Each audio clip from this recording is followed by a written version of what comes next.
Revelamos como uma criança de 6 anos morreu a caminho do Hospital de Évora em estado crítico, mas sozinha, numa ambulância dos bombeiros. O INEM não acionou a VMER e o médico que a transferiu estava sozinho no centro de saúde. Detectámos escolas profissionais a formar alunos em terapêuticas alternativas que depois exercem ilegalmente em clínicas que escapam ao controle do Estado.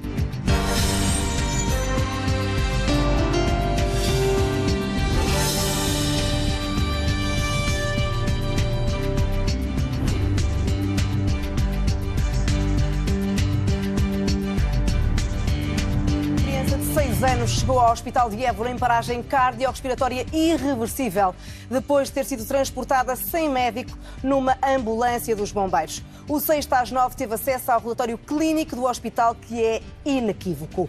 O INEM responsabiliza o médico do Centro de Saúde de Montemor, que pediu a transferência da criança para o Hospital do Distrito, mas o clínico estava sozinho no Centro de Saúde ao arrepio da lei. Se não vejam, a lei impõe que cada serviço de urgência básica tenha 2 médicos, 2 enfermeiros e uma ambulância. A Ordem dos Médicos fala em morte evitável e em erros graves de todo o sistema. O caso está a ser investigado pelo Ministério Público, que, até ao momento, desde outubro, ainda não recebeu o relatório da autópsia.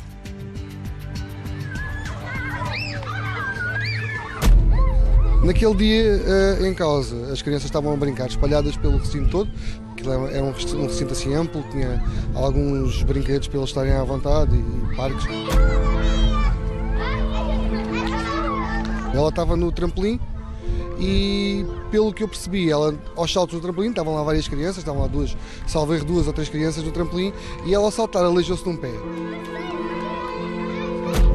28 de outubro de 2018. Uma criança de 6 anos cai durante uma festa de aniversário. Em segundos, Catarina, chamemos-lhe assim, entra em convulsões. E de um momento para o outro, ela diz que dói muito, e revirou os olhos, e pronto, os olhos ficaram assim brancos, e ela escorregou pela cadeira abaixo com alguns espasmos fortes musculares. Notava-se perfeitamente que os membros estavam a fazer muita força, a mandíbula também, o maxilar também estava a fazer muita força. É João Paulo, pai da aniversariante, a chamar o 112. O relógio marcava 15h44. Eu acho que qualquer pessoa se ia sentir, sei lá, pelo menos desconfortável a ver uma criança com 6 anos, pequena, ter convulsões daquela forma no chão. O destino desta criança define-se a partir daqui num intervalo de apenas 1 hora. O CODU aciona uma ambulância dos bombeiros.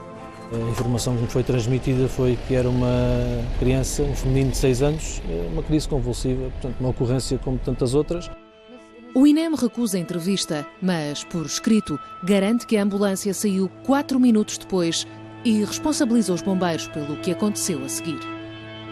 Importará referir que, uma vez avaliada a criança, a tripulação dos bombeiros nunca realizou a passagem de dados clínicos ao CODU, o que acontece sempre que se verifiquem sinais e sintomas que indiquem poder tratar-se de uma vítima crítica.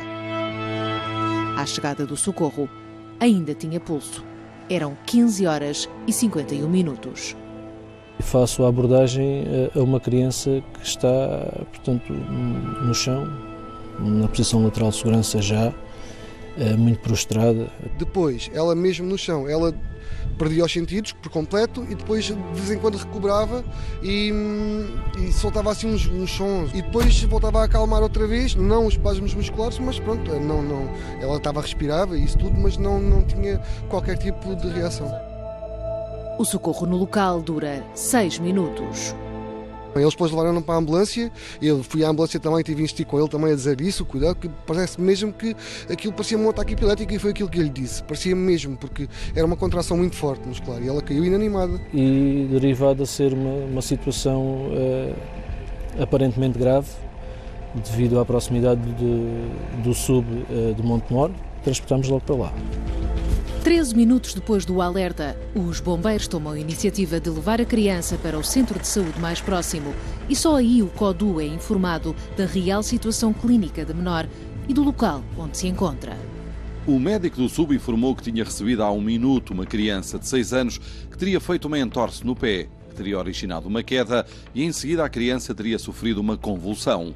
A criança não apresentava febre, estava a respirar normalmente, embora não reativa a estímulos. Estava a fazer oxigênio com máscara.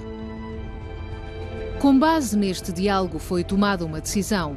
O INEM não autorizou o 6/9 a ouvir esta chamada decisiva, mas garantiu que esta durou apenas 3 minutos. Ao longo desse tempo, o médico do centro de saúde pediu uma ambulância medicalizada, ou seja, com o médico a bordo. O CODU respondeu que não tem ambulâncias medicalizadas e, por isso, mobilizou de novo a dos bombeiros. O médico diz-nos que não temos viatura médica disponível e que temos que efetuar o transporte para o Hospital Distrital na viatura médica de emergência. Mas a VMER de Évora, única no distrito, a única que podia prestar a ajuda diferenciada que Catarina precisava, estava neste preciso local, na base do Hospital do Espírito Santo, pronta para uma nova ocorrência, ou seja, disponível. Tal como foi confirmado pelo hospital e pelo INEM ao 6/9. Em momento algum, o CODU informou o SUB que a VMER estaria inoperacional, o que é evidente na gravação da chamada em questão.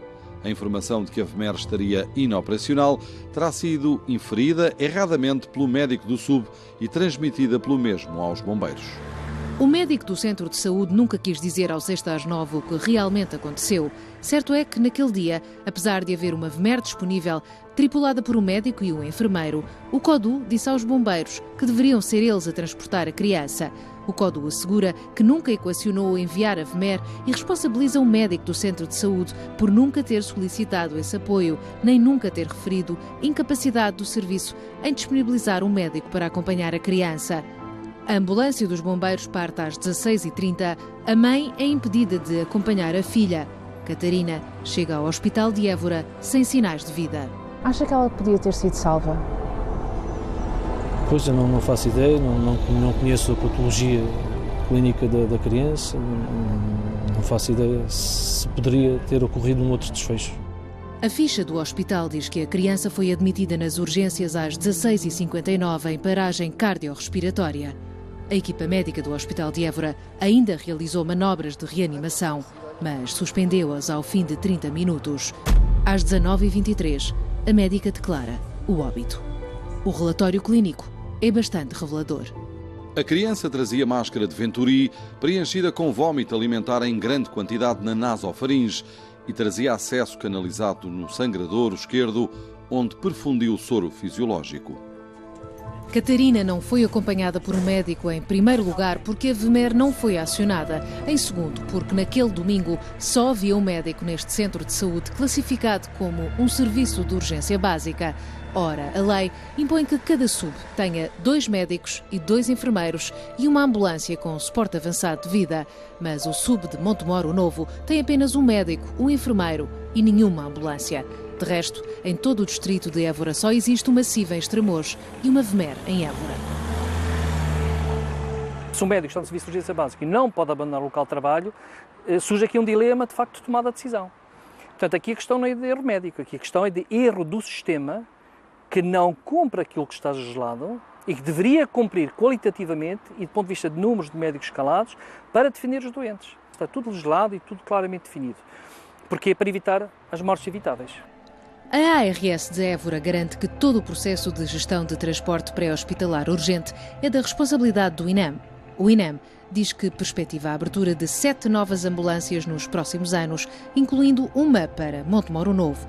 Justifica o incumprimento da lei com o facto de estar dependente de novos meios que não dependem exclusivamente do INEM, como a necessária contratação de enfermeiros e técnicos de emergência pré-hospitalar. Mas, neste caso em particular, que culminou na morte de uma criança, o INEM remete-nos para um despacho que fixa que o acompanhamento dos doentes críticos por um médico deve ser assegurado pelos estabelecimentos hospitalares. Neste momento, verificamos que muitas vezes são médicos que são contratados, inclusive muitas vezes por empresas subcontratados, basicamente, E verificámos também, e é o caso que daqui relata, que existem situações em que no Serviço de Urgência Básica só existe um médico. No registro clínico desta criança, seguida no Centro de Saúde de Montemor, esteve sempre escrito que passara por uma bronquiolite aguda aos 9 meses e um mês antes da tragédia tinha sofrido convulsões. O Ministério Público ordenou uma autópsia e abriu um inquérito de crime às causas desta morte. Em dezembro, a Administração Regional de Saúde também abriu o inquérito, mas esta semana remeteu o caso para a Inspeção-Geral de Atividades em Saúde, admitindo ter esgotado todos os meios ao seu alcance para apuramento dos factos. Passaram-se 3 meses e os pais da menina nada sabem sobre o relatório da autópsia pedida pelo Ministério Público. Dizem ao 6 às 9 que desconhecem quase todo o processo e nunca foram interrogados por nenhuma autoridade. Por enquanto, agir na Justiça não está fora de questão, mas nada lhes trará a filha de volta. Por enquanto, ainda fazem o luto. Nunca pensei da criança falecer, nunca pensei.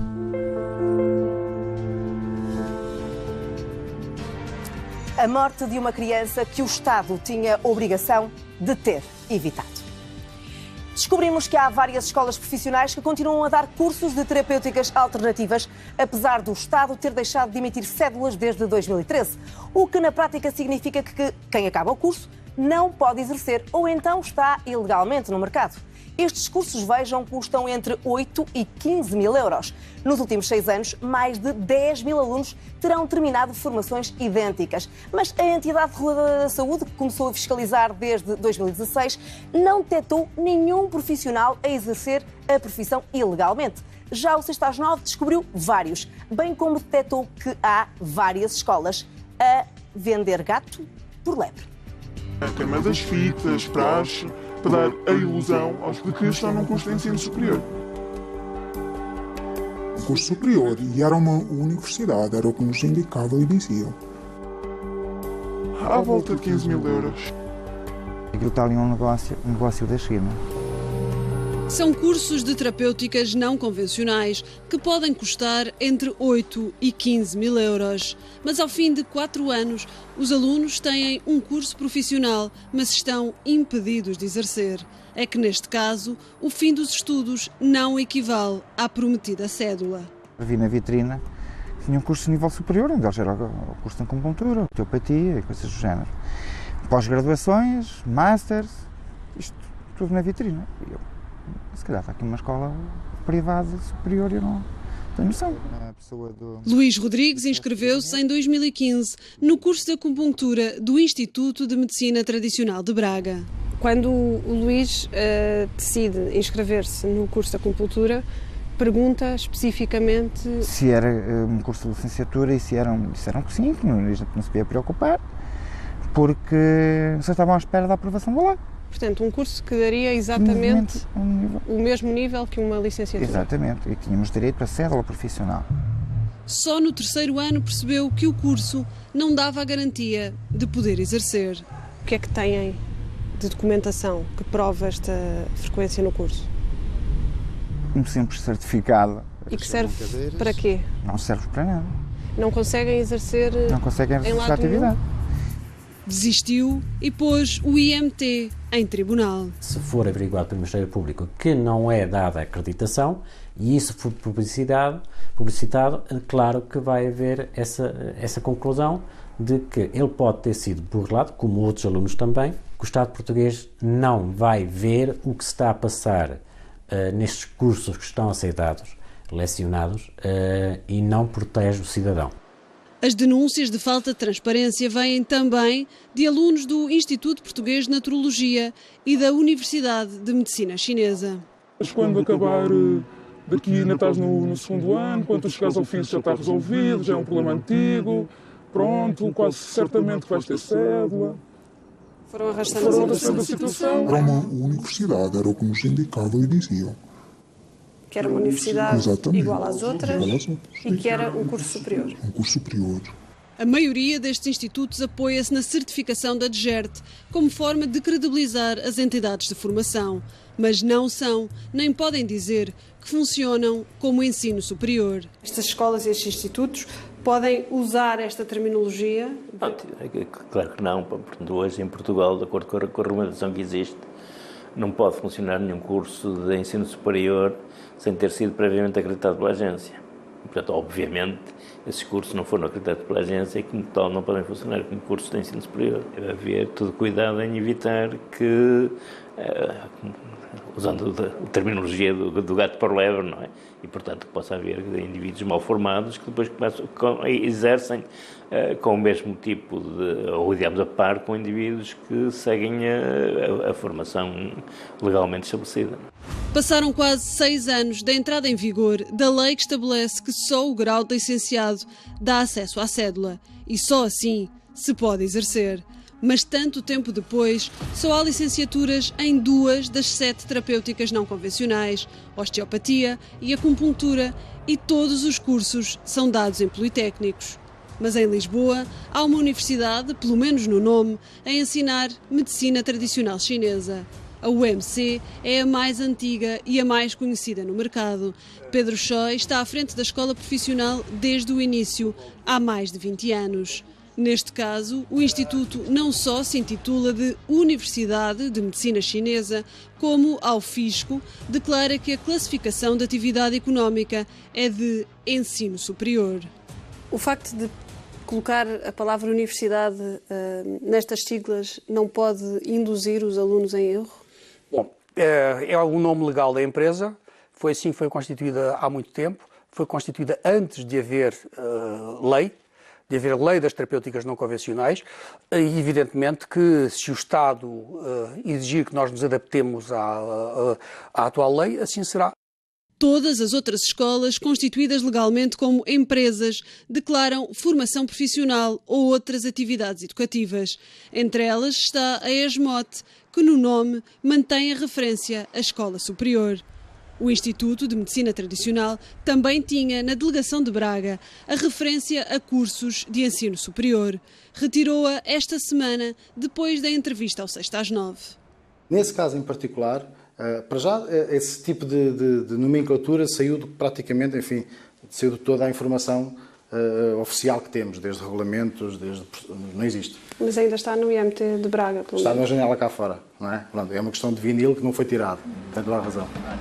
Estas referências também estavam no site da escola. Foram retiradas depois de uma fiscalização da Inspeção-Geral da Educação e Ciência. Foi há 3 meses. Decidimos perceber o que dizem hoje a quem pede informações sobre os cursos. Com os certificados que vai tendo, ir à CSS, através da CSS, requerer a cédula, neste caso é definitiva, mas há a possibilidade de só lhe darem a provisória. Estas informações não correspondem à verdade. Tal como esclarece a Administração Central dos Sistemas de Saúde, o prazo para requerer a cédula da acupuntura terminou em fevereiro de 2016. As cédulas estão vedadas, tanto as definitivas como as provisórias. Quando as pessoas estão ao telefone, pode acontecer, e admite esse erro, que possa haver, perante a pergunta ou a insistência num determinado assunto, que possa haver algum desequilíbrio e alguma dificuldade na melhor resposta. Porque essa resposta advém de um sentimento, não é uma intenção, advém de um sentimento, transversal a todas estas escolas, de que, de facto, não há como não acreditar de que o problema vai ter uma solução. Quisemos saber se o IMT é o único estabelecimento de ensino que promete o que a lei não permite.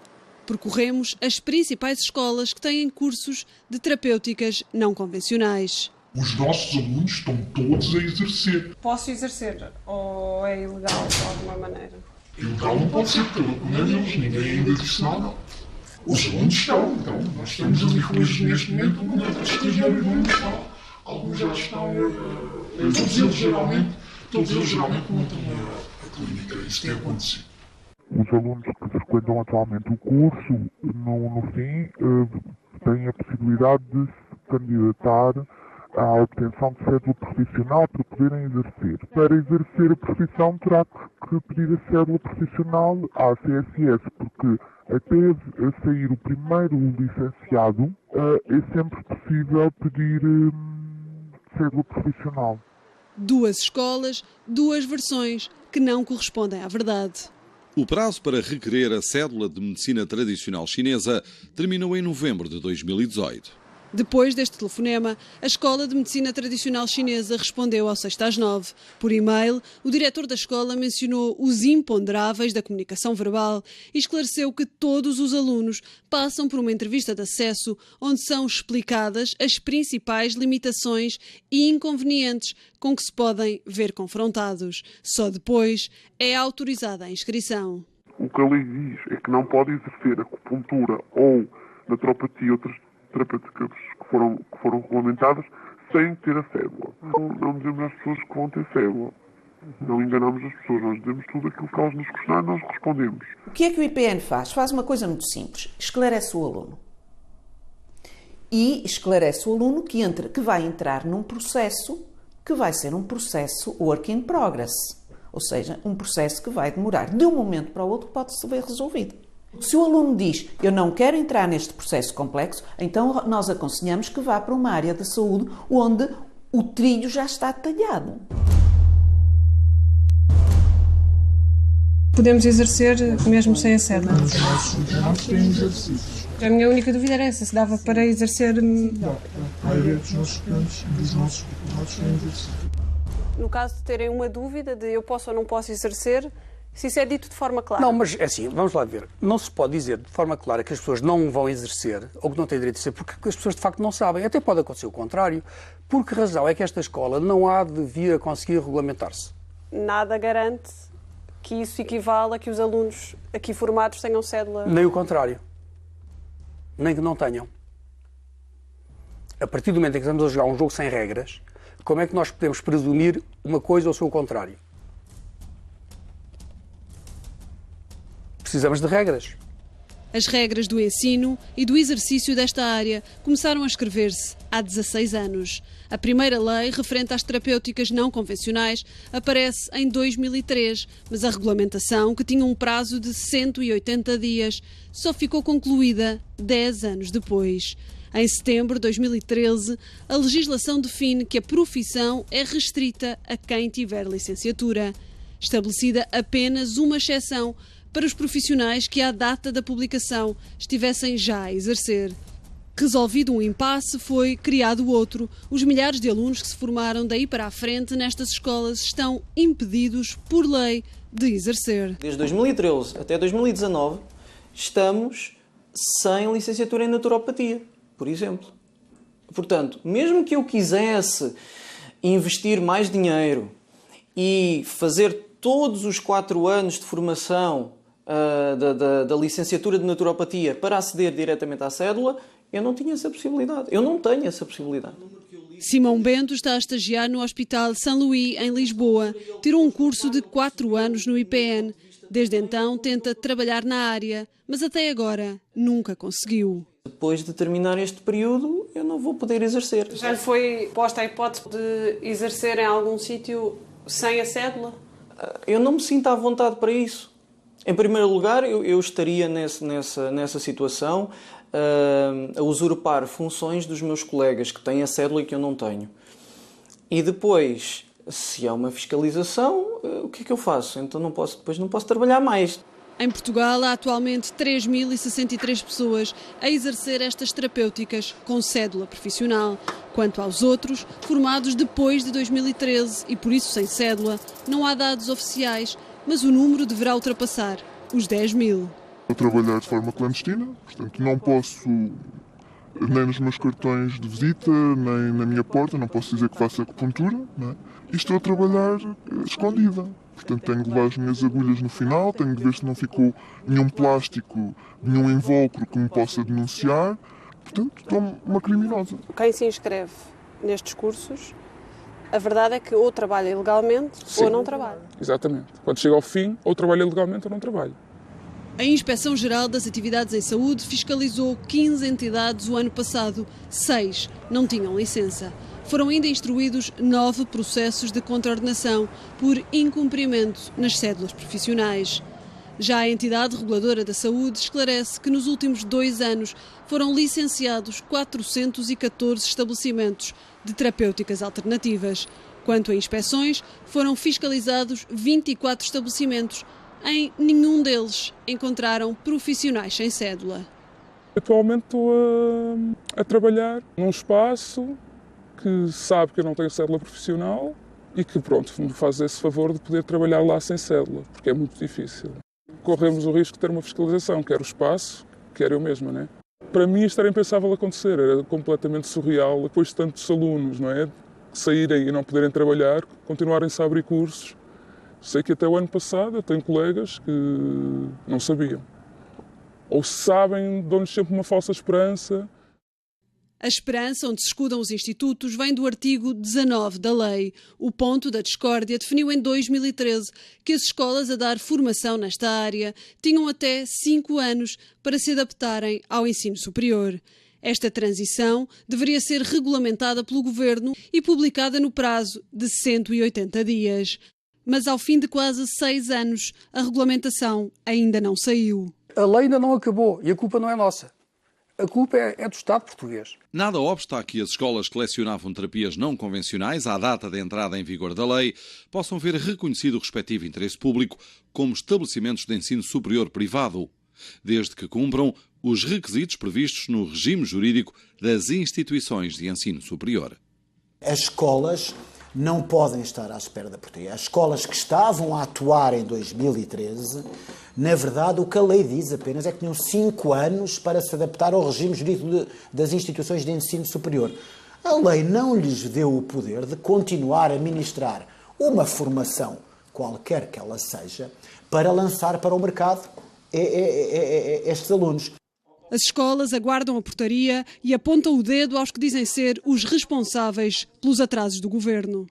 A saúde dominante em todo lado, na Europa, é a saúde pela medicina convencional e é evidente que exerce influências para impedir a evolução das terapêuticas não convencionais. Não nos parece que este seja o caminho certo, porque está a validar diplomas de cursos cujo valor científico é nulo e que a permitir-lhes eventualmente trabalharem legalmente e pondo em risco a saúde dos portugueses.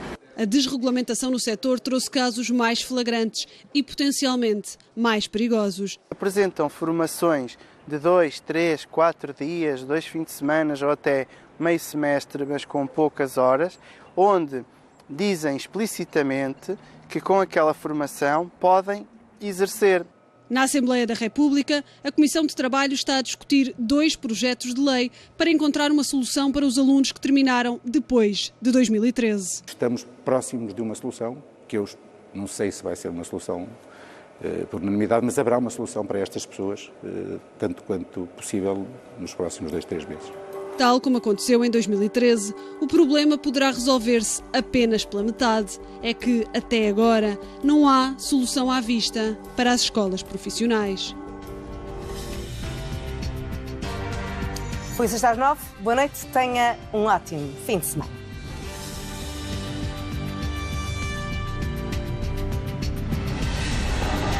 O direito de resposta que se segue, referente ao programa 6 às 9 do passado dia 9 de novembro, é emitido na sequência de decisão judicial. A Fundação Amália Rodrigues entende que o bom nome, reputação e consideração social da Fundação, do seu Conselho de Administração,